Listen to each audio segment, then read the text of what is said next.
Hello everyone, welcome back to my lair, which is starting to look a little bit more like a lair and a little bit less like a garage.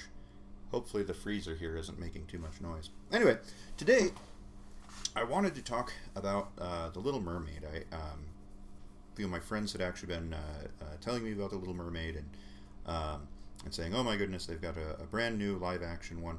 And I think honestly the reaction to most of the, oh, there's going to be a new live action Disney movie is, my goodness, not again.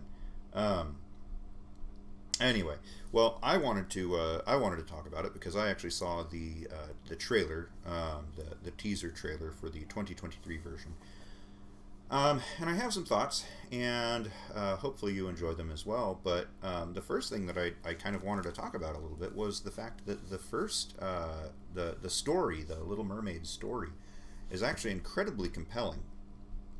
And I'm not talking about the 1990s version. Was it the 90s or was it the late 80s? Anyway, the one with redhead Ariel and Prince Eric and the Sea Witch Ursula and all that, and part of your world. Anyway, all of that stuff. The original one, like the fairy tale one, I don't know if it was part of Grimm's or something, but the fairy tale one is actually incredibly compelling. It's a very good story. It's an old story. And it's actually kind of interesting to me because it expresses some really good morals and everything, and it's fascinating because it seems as though it starts on that high point, and then each retelling of it loses something. So when we get to the Little Mermaid in the 90s, it kind of loses something, and we'll see. But basically, that first one was incredible. I mean, if we're talking about like morals and goodness and everything, right? I mean, the whole point was that the mermaids live for a long time, as like a couple hundred years or something like this, right? So they get to live long lives, and that's cool. But then when they die, they don't have immortal souls. They don't actually have, that soul that lives forever. Instead, they just kind of turn to sea foam and they don't exist anymore. And so, in the fairy tale, the mermaid, she falls in love with the prince. I'm trying to remember this. It's been a long time since I've read it. I think maybe a decade. Anyway, she falls in love with the prince, not so much because he's so cute, but instead she falls in love with him because she recognizes that he, as a human, has that immortal soul, and she wants that immortal soul as well. And so the sea witch, there's a sea witch, makes a deal where if she can get the prince to fall in love with her and everything, then she'll turn into a human, and say, no, that's pretty similar in all of this, and that's very cool. But the problem is, if I remember correctly, the prince instead falls in love with another woman. So doesn't fall in love with the mermaid, but instead goes for this other lady, and the sea witch, then gives Ariel, or I don't know if their name was Ariel, I forget, but anyway, gives the mermaid a dagger, a special like magical dagger, and says if you kill the prince's girl, then you'll become a human, right? And I mean, this is a pretty interesting sort of dilemma here, right? I mean, you want the immortal soul and everything, but in order to get that, you have to actually murder somebody, and in fact, murder the woman that the man you love is in love with. I mean, quite a fascinating conundrum there, right? And so anyway, the mermaid refuses because it's wrong. And maybe she actually does love the prince, which of course, real authentic love does in fact require sacrifice. And then, of course, the mermaid's like, well, gosh darn it, you're just gonna turn into sea foam, and that's gonna be the end of you. But instead, at like the last moment as she's dying, she gains that immortal soul because of her goodness, which is just a cool story. I mean, it's not living happily ever after and everything like that, but eternal life, happily ever after, perhaps. So when we get to the 1990s, Disney made The Little Mermaid, and essentially, I mean, it's not a bad film. I know it caught a lot of flack for weird things like I don't know. I'm not going to get into it, but essentially what they did is they removed all of the things that made it objectively good, all of the things that were like, oh yes, this is morally excellent kind of stuff, good as a story, and they just sort of made it cute. I guess, right? I mean, it went from this beautiful story of longing and honorable action and ultimate reward for sacrifice and doing what's right in the face of temptation to a story about teenage infatuation where a girl ends up getting everything that she's ever possibly wanted.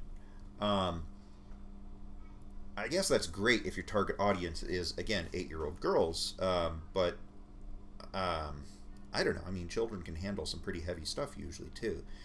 And it's cool to be able to teach children some really awesome morals beyond just, well, I really want this, and because I really want it, I'm going to get it. There's that. And I guess, I mean, again, it wasn't a bad movie. I mean, there's a bunch of little things I have in my notes here, for example, that at least the characters were believable. Um, you know, uh, they had interesting motives and things like that. And I mean, honestly, yeah, the Ariel, I mean, her motives were pretty, childish and all of this, but hey, I mean, they were believable. She wasn't a Mary Sue. I mean, there's the one scene where she has like the carriage and she jumps the cliff or something like that with the carriage, but it's not because it's like, oh, I just happen to pick up the reins and I'm the best carriage driver that has ever existed. It's oh crap, this girl doesn't know what she's doing and she has no idea how much danger she just put everybody in. Um, oh, I wonder if that was a veiled joke that Disney made about female drivers. Shame on you, Disney. I wonder if that joke will stay in the new one. Anyway, Eric wasn't a fool nor a tyrant. In fact, he was able to save the day, right, in a pretty cool way. King Triton, for example, he kind of seems like a tyrant, but he's not just being a tyrant because he's an awful person, because he's a man, but because he loves his daughter. I mean, he's expressing genuine love for his daughter in many different ways. I mean, him destroying the grotto and everything is an attempt to try to save his daughter, essentially, from what he perceives as a genuine evil. So, it's actually pretty cool. I mean, the villains were very powerful and required an actual struggle to overcome. So, yeah, I mean, it's not a bad movie at all. It was actually fairly enjoyable, and the music was great and everything, and animation was fun, and it had some great stuff and all of that. And so I just watched the trailer for the 2023 Little Mermaid, and I have to say I'm not supremely hopeful.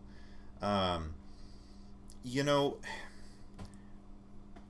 based on the 1 minute and 24 seconds of trailer that we got, that's not a whole lot to go off of and everything, but I mean, there's other things we could look at as well. I mean, number one, maybe it will be like visually cool. There's like the opening scene with the waves and everything and the wind, and it's like a storm, and that looks pretty darn cool, actually, the waves there.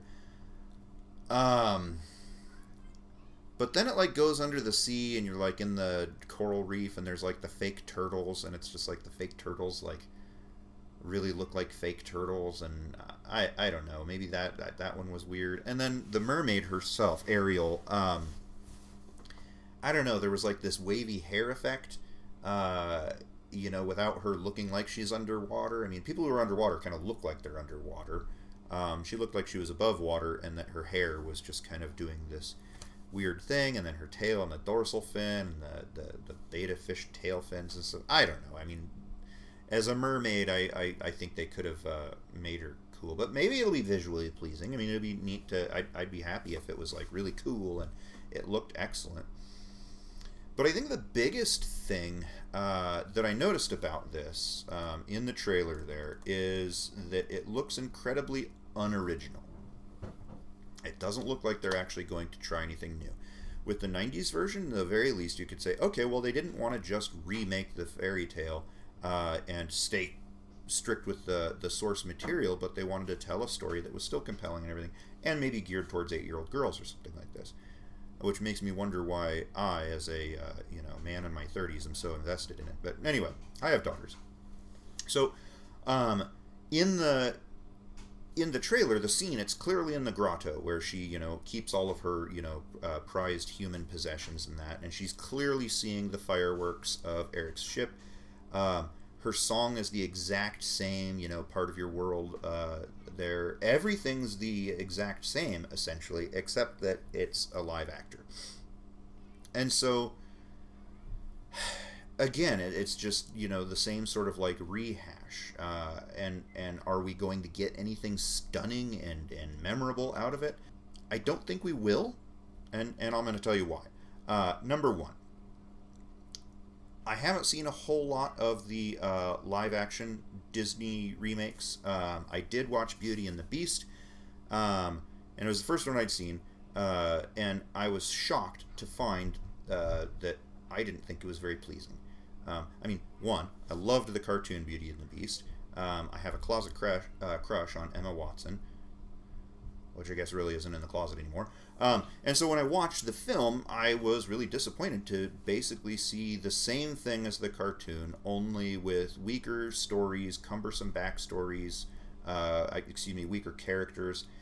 And, it wasn't anything that was new. It was like, okay, so I'm watching the same movie, only it's now with people instead of cartoons.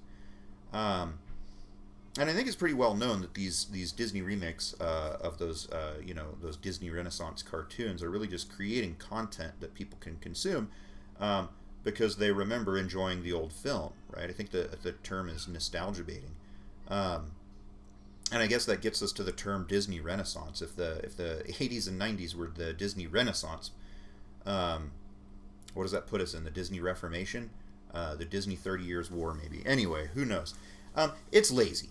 Right, the whole idea of these live-action films and just recreating all of them so that there's the we can appeal to the new generation. It's like, dude, my kids are the new generation and they love the old ones. There was nothing wrong with them. They're great films. Well, some of them are great, but right now it's just lazy. It's not art. It's hotel art, right? It's meant to give you something to look at for a little bit and then forget, right? You're not supposed to have you're supposed to have some pleasant little feelings while you're doing it. Maybe you'll feel a little bit good, just like, oh yeah, I remember that song, and she sings it really well. But other than that, it's like, well, it's not really that great. And again, considering that the Mermaid story has been going downhill from its original version in the 90s, from its original version to the 90s version, I have a feeling that this one's going to lose even more in the retelling. And it's actually a theme with Disney movies as well. I mean, we can talk about that in another video sometime. But, I mean, with all of that said, I do want to iterate that I genuinely hope I'm wrong. I mean, to be honest, I would very much rather enjoy a good movie. I like enjoying things, right? A good morally invigorating, thought-provoking, upstanding story. Excuse me. I'd much rather do that than make YouTube videos about how bad it is. I mean, that can be kind of fun sometimes, you could just venture vitriol or whatever. And trust me, Disney has made some fantastic films. In fact, some fantastic films even in recent history that are, again, good, moral, upright, beautiful stories with awesome characters, character arcs that are excellent. I mean, they're really good. I'll praise those in another video because I actually want to talk about them and everything, but the bigger point is that I think we would all be better as persons. In fact, I think that we would be better, as a society, if our stories were that good, morally invigorating, thought-provoking, and upstanding stories, instead of just being the film equivalent of bubblegum. Now, I really hope that this Little Mermaid is going to be more than something you just chew on until it loses its flavor within 10 seconds, and then you spit it out. Maybe it'll be like a Bazooka Joe, and you get a fun cartoon out of it also or something, but I don't know. Hopefully that's the case, because, again, I'd really like to see something neat and excellent. And that's all I have on this subject, so stay tuned for further developments as the Little Mermaid story reaches its fruition. I'll leave everyone with that. I wish you all joy in your lives, and I hope to see you again soon.